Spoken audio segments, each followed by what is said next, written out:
केंद्र सरकारच्या कामगार आणि शेतकरी विरोधी धोरणांच्या निषेधार्थ डाव्या लोकशाहीवादी संघटनांनी शुक्रवारी पुकारलेल्या औद्योगिक बंदला सोलापुरात संमिश्र प्रतिसाद मिळाला. शहराच्या पूर्व भागातील यंत्रमाग, बीडी, गारमेंट आदी उद्योगांना या बंदचा फटका बसला. हा अपवाद वगळता अन्य उद्योग व्यवसाय नियमितपणे सुरू होते. शहरात विविध 17 बीडी कारखान्यांमध्ये मिळून सुमारे 70,000 महिला बीडी कामगार आहेत, तर यंत्रमाग उद्योगात सुमारे 40,000 कामगार आहेत. तसेच गारमेंट उद्योगाशी संबंधित शिलाई कामगारांची संख्या 30,000च्या घरात आहे. या तीनही प्रमुख उद्योगांतील बहुसंख्य कामगारांनी औद्योगिक बंदमध्ये सहभाग घेतला होता.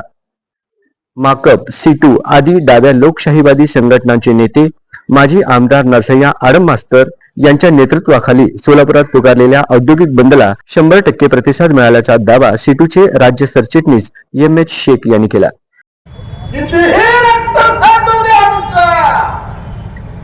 तुम्हाला या निवडणुकीमध्ये गरीब पाठवल्याशिवाय आमचा कामगार शेतकरी गप्प बसणार नाही.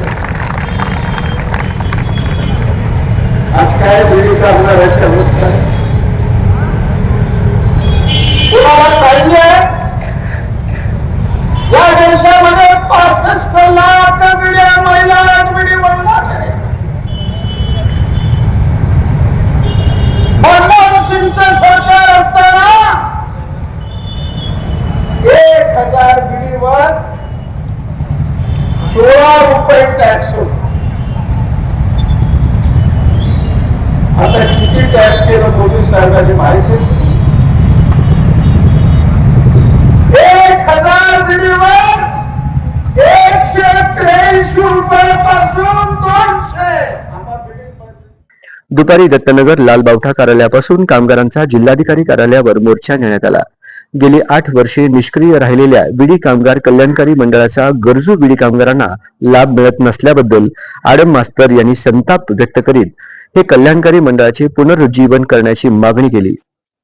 बीडी, यंत्रमाग व गारमेंट कामगारांना किमान वेतनासह महागाई भत्ता मिळावा, यंत्रमाग कामगारांची सहाय्यक कामगार आयुक्त कार्यालयात नोंदणी करावी, यंत्रमाग कामगारांसाठी कल्याणकारी मंडळ स्थापन करावे, फरकासह किमान वेतन मिळावे आदी मागण्यांचे निवेदन मोर्चेकऱ्यांच्या शिष्टमंडळाने जिल्हाधिकारी कुमार आशीर्वाद यांना भेटून सादर केले.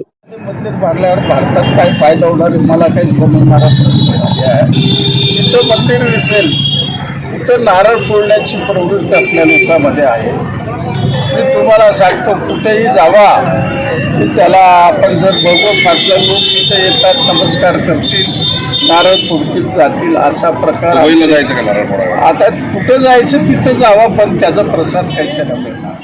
यावेळी आडम मास्तर व एम.एच. शेख यांच्यासह नसीमा शेख, नलिनी कलबुर्गी, युसुफ शेख, व्यंकटेश कोंगारी, सिद्धप्पा कलशेट्टी, ॲडव्होकेट अनिल वासम, सुनंदा बल्ला, रंगप्पा रेड्डी, शशिकांत ठोकळे, मुरलीधर सुंचू आदींची भाषणे झाली.